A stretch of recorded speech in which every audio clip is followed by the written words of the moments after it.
Dans cette leçon 5, on va toujours continuer avec le chapitre 6. Donc, on va parler de la manipulation des données et précisément en permutation. Donc, cette opération permet de réorganiser d'une façon aléatoire la structure de l'ordre de notre structure de données, par exemple une série ou un data frame. Donc, on va utiliser un data frame qui va contenir des données aléatoires, plutôt des données de 0 à 24.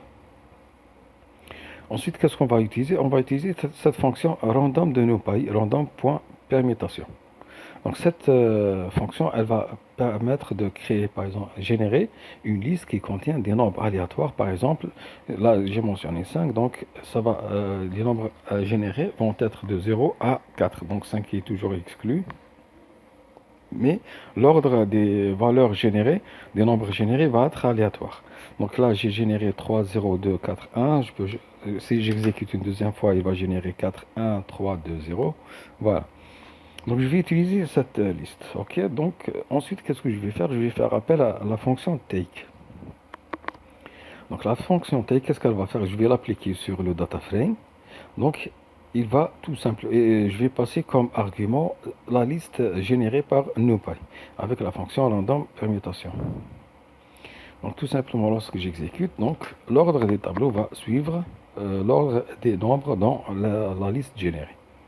Donc au début c'était 0, 1, 2, 3, 4 normal. Ensuite il a réorganisé le tableau d'après la liste générée d'une façon aléatoire. Donc 4, 1, 3, 2, 0. Bien sûr les valeurs vont suivre l'index, l'étiquette de l'index. Donc, comme vous pouvez le constater, l'ordre des lignes a changé.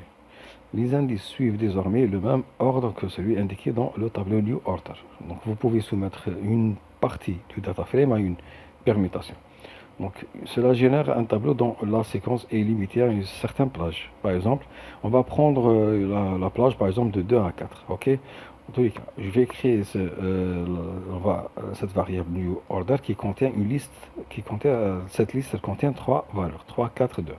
Lorsque j'applique la fonction take sur le data frame et je vais lui passer la nouvelle donc la valeur qui contient la nouvelle liste, donc tout simplement il va prendre juste la partie qui correspond aux index passés à la liste. Donc comme si donc là on a supprimé 0 et 1 puisqu'ils ne sont pas mentionnés ici, donc il ne les a pas pris dans le résultat.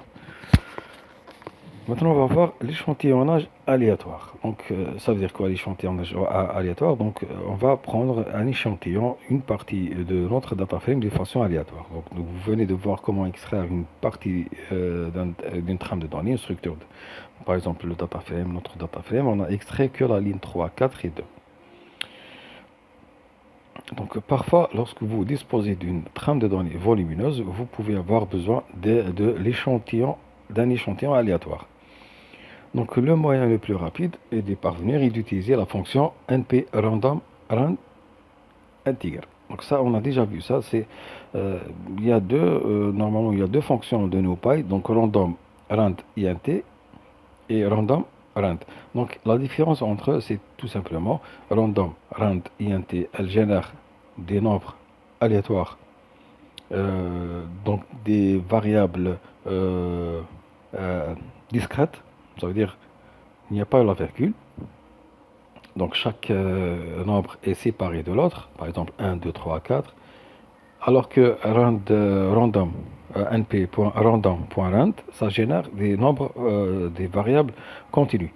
Des nombres continus. Donc qui contiennent des valeurs. Donc 1,01, 1,02, 1,03, 1,1, 1,2, etc. Donc je vais générer cette liste, donc voilà, 2, 3, 1. Donc ce sont des valeurs des nombres continus, plutôt discrètes. Donc 2, 3, 1.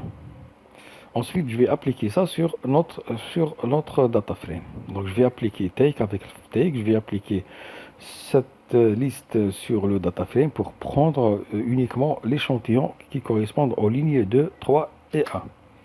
Voilà, donc là, il a pris 2, 3 et 1. Si j'exécute une deuxième fois, donc, il a généré une autre liste. Si j'applique sur le data frame, donc, il a pris les lignes 1, 3, 3. OK? Donc, ça, c'est pour prendre des échantillons aléatoires. Donc, j'exécute une autre fois. Donc, il a pris 2, 4, 2. Voilà. Donc, comme vous pouvez le constater, à partir de cet échantillonnage aléatoire, vous pouvez obtenir le même échantillon encore plus souvent.